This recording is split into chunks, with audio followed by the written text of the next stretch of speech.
Lagay na natin yung ating sinigang, guys. Pangsigang.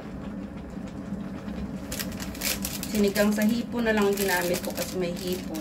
Even kahit may ano siya, may isda, pero mas nangibabaw ang lasa ng ating hipon. Hindi natin ubusin to, guys, kasi yung malaki to na ano.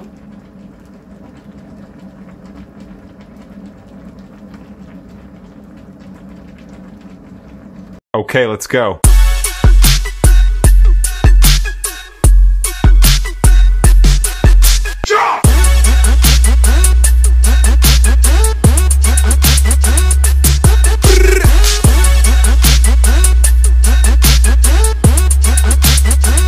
Hi everyone, welcome back to my YouTube channel, and this is Lilian Herbar channel. And for today's vlog, guys, ay magluluto tayo ng sinigang na hipon at ulo ng isda, guys. So tara, guys, at mag-umpisa na tayo magluto. At ito ay baon namin sa aming pagpunta ng beach kasi kanya-kanya kaming dala ng food, guys. So naisipan namin, so kami dito ay share. So bawat tao ay may bit-bit. So ang ginawa namin, dahil siyempre mas mabigat naman sa bulsa pag ikaw lang mag-isa at marami ang lulutuin mo, ang ginawa namin ay bawat menu ay 2 tao. So ito, ang ano ko ay sinigang. So ito guys. So ayan, guys, ang ating lulutuin for today, sinigang na hipon. Yung ano ito, guys, yung sugpo na maliit, yung kuyan-kuyan tawagin sa amin. Sugpo na ano siya, maliit. At ito ulo ng isda, guys. Ayan.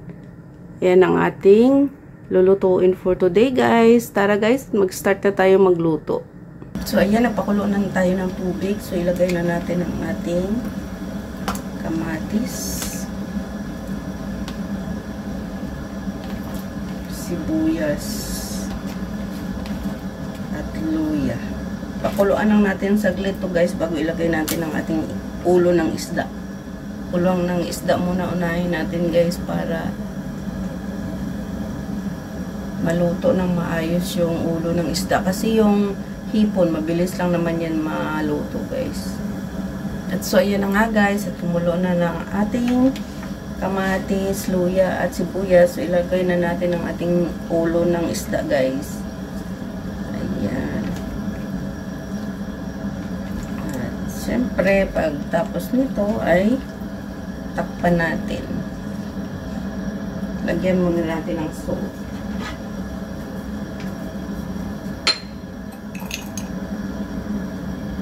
So ito.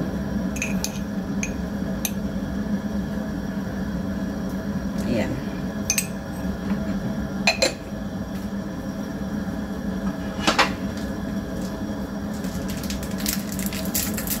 So, ito, pork cubes, shrimp cubes ang nilagay ko, guys, kasi may shrimp naman tong kasama. Kaya shrimp cubes na lang ang nilagay ko. And takpan muna natin, guys. Pakuluan muna natin ang isda bago ilagay natin yung hipon. So, yun, guys, tingnan na natin. Ayan, wow. Ang tapa. Lalagay na natin yung hipon, guys. At syempre, yung mga gulay, isabay-sabay na natin kasi mabilis lang maluto ang hipon natin, guys. Ayan yung kuyan-kuyan na sugpo. Yung maliit na sugpo.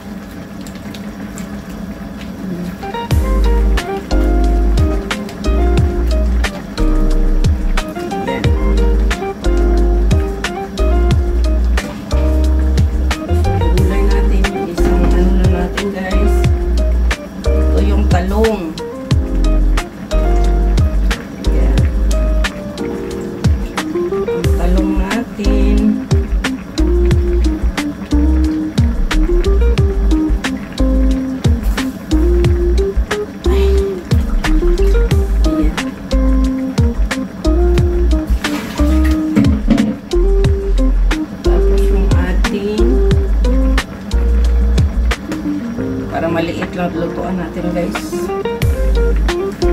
Mustasa. Ayan guys, ang ating gulay mustasa.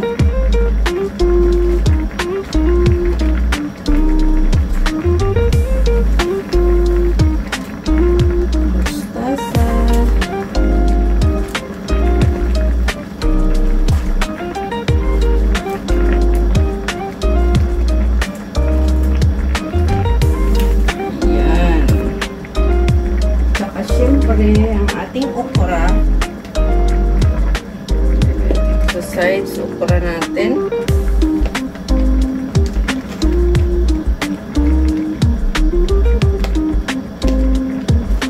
Mamaya bababa naman yan guys kasi tapos ang ating sili. Ayan. Ang liit lutuan natin guys, pero okay lang yan kasi mamaya ano naman yan, bababa. Hindi naman marami yung sabaw eh. So, ayan guys, ang ating sili, green and red. Ayan. So, pagkatapos nyan guys, so yun na. Ilagay na natin lahat. At takpan na natin. Bababa siya. Sige guys, see you later guys. So ayan guys, tingnan na natin kung okay na yung gulay natin.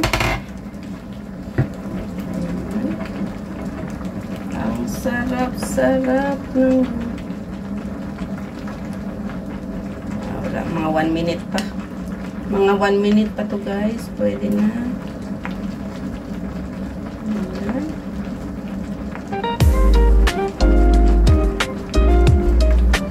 Lagay na natin yung ating sinigang guys.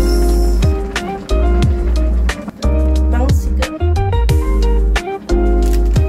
Sinigang sa hipon na lang ginamit ko kasi may hipon. Even kahit may ano siya, may isda. Pero mas nangingibabaw ang lasa ng ating hipon.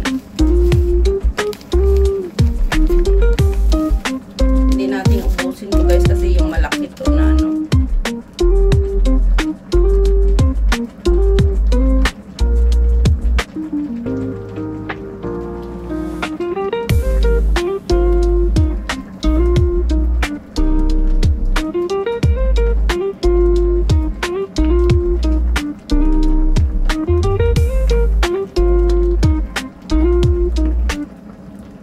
Ayaw ko sobrang asim na ano guys, sinigang. Hindi ako mahilig sa sobrang asim na sinigang guys. Ayan. Ayan ang ating food for today. Ilagay natin ito na pepper.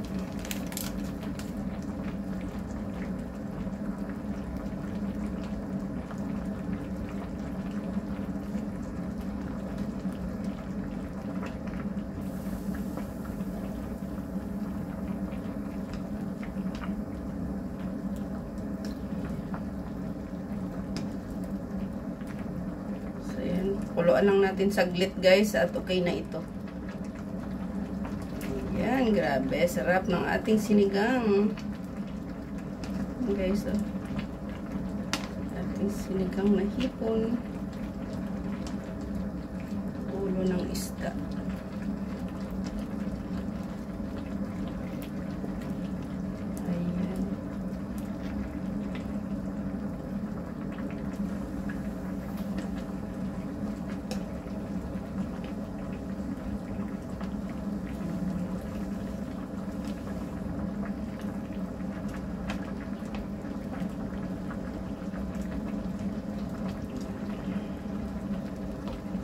Hindi na natin anuhin yung isda sa ilalim kasi baka madurog.